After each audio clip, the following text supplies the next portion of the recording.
ഷെല്ലും ഇപ്പൊ കടലിലെ കക്കായാണ് പിടിച്ചെടുക്കണേ. ആണല്ലേ? കടലിലെ കക്കയുടെ അഡ്വാൻറ്റേജ് എന്താണെന്ന് വെച്ചാൽ അതിന്റെ ഡൈവേഴ്സിറ്റി വളരെ കൂടുതലാണ്. അതോടൊപ്പം തന്നെ അതിനകത്ത് എല്ലാ ട്രേസ് എലമെന്റ്സും ഉണ്ടെന്നുള്ളത്. സാറിന് ഈ കാർഷിക മേഖലയിൽ ഈ പുതുതലമുറ കൃഷിയിലോട്ട് ഇറങ്ങുന്നത് എന്താണ് അവർക്ക് കൊടുക്കാനുള്ള ഏറ്റവും വലിയൊരു അറിവ്? അവരുടെ കാർഷിക മേഖലയിലെ തകർച്ചയുടെ ഏക കാരണം മാർക്കറ്റിംഗ് ആണ്. ഉൽപ്പാദിപ്പിക്കുന്ന ഉൽപ്പാദനത്തിന് ആനുപാതികമായ വിലയും ഒരു കൂലിയും കൂടി കിട്ടണ്ടേ. അത് കൊടുത്തെടുക്കാനുള്ള ഒരു സംവിധാനം ഇവിടെ ഇല്ല.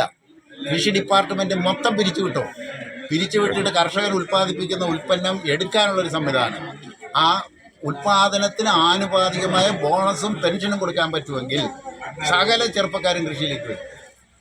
അല്ലാതെ വരില്ല. കാരണം ഒരു സാമ്പത്തിക സുരക്ഷിതത്വം വരട്ടെ. ഇപ്പോൾ ഒരു കർഷകൻ അവൻ ജൈവ രീതിയിൽ ഉൽപ്പാദിപ്പിക്കുന്ന ഉൽപ്പന്നത്തിന് അതിൻ്റെ കോസ്റ്റ് ഓഫ് പ്രൊഡക്ഷനെങ്കിലും കിട്ടണ്ടേ. ആ കോസ്റ്റ് ഓഫ് പ്രൊഡക്ഷനും കിട്ടണം. അതിന് കുറച്ച് ഒരു 30 to 50% ബെനിഫിറ്റ് കൂടിയുള്ള ഒരു വിലയ്ക്ക് ഗവൺമെൻറ് തന്നെ എടുക്കണം.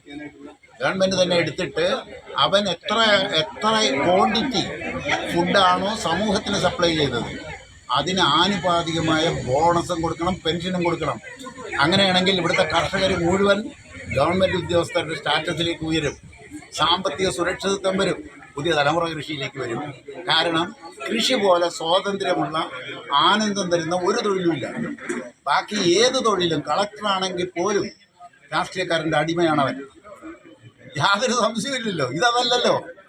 അവന് സ്വാതന്ത്ര്യം, പരിപൂർണ സ്വാതന്ത്ര്യം കൊടുക്കുന്ന ഒരു മേഖല, സാമ്പത്തിക സുരക്ഷിതത്വം കൊടുക്കാനുള്ള മാർക്കറ്റിംഗ് മാത്രം ശ്രദ്ധിച്ചാൽ മതി.